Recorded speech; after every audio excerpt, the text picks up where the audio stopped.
Hi friends, నేను మీ Pavani. Welcome back to Pavani foodie. ఈరోజు ఈ వీడియోలో జొన్నలతో టేస్టీ అండ్ హెల్దీ రెసిపీ సున్నుండలు అయితే ఈ వీడియోలో చూపించబోతున్నాను. జొన్నలు హెల్త్కి చాలా మంచిది. జొన్నలతో ఇలా సున్నుండలు అయితే చాలా సింపుల్గా అయితే చేసుకోవచ్చు. పిల్లలకు కూడా హెల్త్కి చాలా మంచిది. జొన్నలతో సున్నుండలు ఎలా తయారు చేసుకోవాలో ఈరోజు ఈ వీడియోలో అయితే చూద్దాము.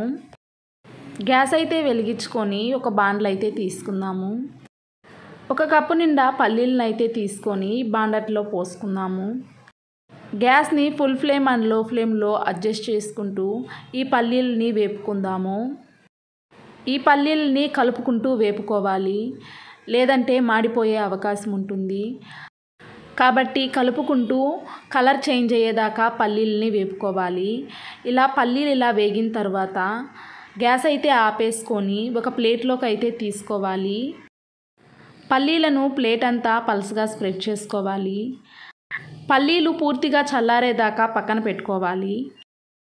ఇప్పుడు గ్యాస్ అయితే వెలిగించుకొని ఒక బాండ్లు అయితే తీసుకుందాము. దాంట్లోకి 2 టేబుల్ స్పూన్ల నెయ్యిని అయితే వేసి, నెయ్యి కరిగిన తర్వాత ఏ కప్పుతో పల్లీలు తీసుకున్నామో అదే కప్పు నిండా జొన్న పిండిని అయితే తీసుకోవాలి. జొన్న పిండిని నెయ్యిలో వేసి బాగా కలుపుకోవాలి. ఉండలు లేకుండా కలుపుకోవాలి. 5 నిమిషాల పాటు ఫుల్ ఫ్లేమ్ అండ్ లో ఫ్లేమ్లో గ్యాస్ని అడ్జస్ట్ చేసుకుంటూ పిండిని బాగా వేపుకోవాలి. ఫ్రెండ్స్, మన ఛానల్ని ఫస్ట్ టైం చూస్తున్నట్టయితే సబ్స్క్రైబ్ చేసుకోండి. మరిన్ని వీడియోల కోసం పక్కనే ఉన్న బెల్ ఐకాన్ని క్లిక్ చేయండి. 5 నిమిషాల పాటు వేపుకున్న ఈ పిండి మంచి స్మెల్ అనేది వస్తుంది. అలాగే కలర్ కూడా కొంచెం చేంజ్ అవుతుంది. అప్పుడు ఈ గ్యాస్ని అయితే ఆపేసుకోవాలి. ఈ పిండిని పక్కన పెట్టుకోవాలి. ఇప్పుడు ముందుగా మనం చల్లారి పెట్టుకున్న ఈ పల్లీలను అయితే తీసుకొని ఈ పొట్టంతా తీసేసుకోవాలి. పల్లీలను తీసి పక్కన పెట్టుకోవాలి. వేయించి పెట్టుకున్న జొన్న పిండిని చేత్తో పట్టుకోగలిగే అంత వేడున్నప్పుడు మనం ఏ కప్పుతో జొన్న పిండి తీసుకున్నామో అదే కప్పు నిండా తురిమిన బెల్లాన్ని అయితే తీసుకోవాలి.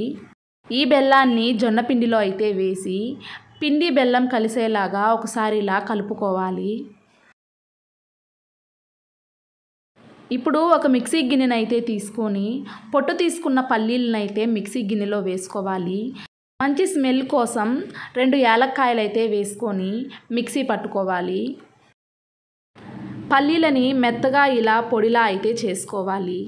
దీంట్లోకి మనం కలిపి పెట్టుకున్న ఈ జొన్న పిండి బెల్లాన్ని అయితే దీంట్లో వేసుకోవాలి. జొన్న పిండి, బెల్లం, పల్లీల పొడి మొత్తం మిక్స్ అయ్యేలాగా మిక్సీకి అయితే పట్టుకోవాలి. ఇలా మెత్తగా మిక్సీ పట్టుకున్న తరువాత ఒక ప్లేట్ అయితే తీసుకొని ఆ ప్లేట్లోకి అయితే ఈ పిండిని మొత్తం వేసేసుకోవాలి. ఈ పిండిని ఉండలు లేకుండా మెత్తగా మొత్తం కలిసేలాగా ఒకసారి కలుపుకోవాలి. ఇలా కలుపుకున్న ఈ పిండిలోకి ఒక 3 టేబుల్ స్పూన్ల కాచి చల్లార్చిన నెయ్యిని అయితే వేసుకోవాలి. నెయ్యిని వేసుకున్న తర్వాత మొత్తం పిండి నెయ్యి కలిసేలాగా కలుపుకోవాలి. ఇలా కలుపుకొని సున్నుండల్లా చేసుకోవడమే.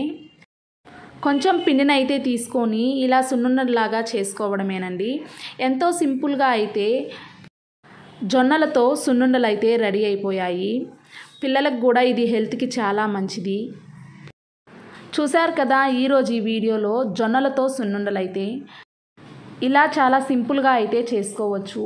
మీరు ట్రై చేయండి. మీకు ఎలా వచ్చిందో కామెంట్ అయితే చేయండి. మన ఛానల్ని ఫస్ట్ టైం చూస్తున్నట్టయితే సబ్స్క్రైబ్ చేసుకోండి. Thanks for watching.